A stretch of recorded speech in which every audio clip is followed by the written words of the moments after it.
რომ დამტენის სისტემა, ელემენტის დაზიანების შემთხვევაში ამ პრობლემის აღმოფხვის სისტემა, პრობლემა მსგავსი საკითხები მათემოტორს ჯერ ეს აქვს დალაგებული და ავტომობილების შემდეგ ყავს შემოყვანილი. გახსოვს გამოფენაზე ევროპელები რომ ნახეთ. არ ვყიდით ავტომობილებს უპატრონოთ. აი უყურეთ, ჩვენ ვიყავით გამოფენაზე ბევრჯერ ვიყავით და გვითხრეს რომ აი ეს BYD თქვა, მთელ ევროპაში იყიდება. კი, ყველგან. აი უყურეთ, ის ავტომობილები, რომელიც ჩვენთან ამ წუთას დგას, მთელ ევროპაში იყიდება. კი ბატონო. აი ძალიან კარგია რომ ქუთაისში გავხსენით, ბათუმში ხვალზე უკვე დამთავრდება რემონტი და იქნება და რატომ უნდა იყიდოს ჩვენთან?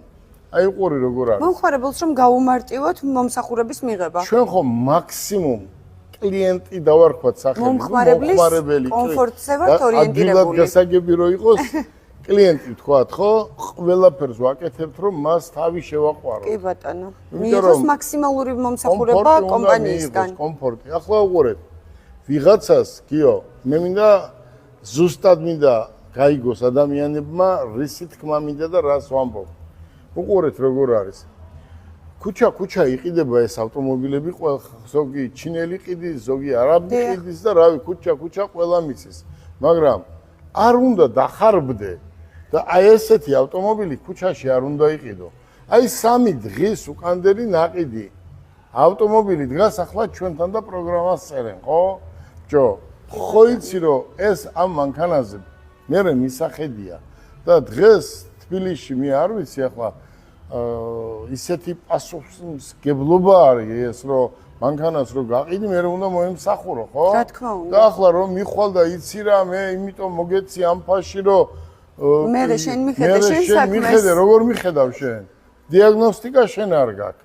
ნაწილი შენ არ გაქვს, პროგრამა არ გაქვს, როგორ უნდა მიხედო, ხო? ახლა ჯერ ჩვენ სპეციალურად არ ვამბობთ ჯეტურზე. აი რა ხდება ამ ჯეტურზე? აი გადაღებილს ყიდიან, დაშპაკლულს, საბუთი თურმე ერთი სხვა არის, ერთ ადგილზე აწერია მანქანას ერთი ვინ-კოდი და მეორე ადგილზე აწერია სხვა ვინ-კოდი. და მე ამ ჯეტურზე ვამახვილებ ყურადღებას, იმიტომ რომ ეს ჩვენი ბრენდია.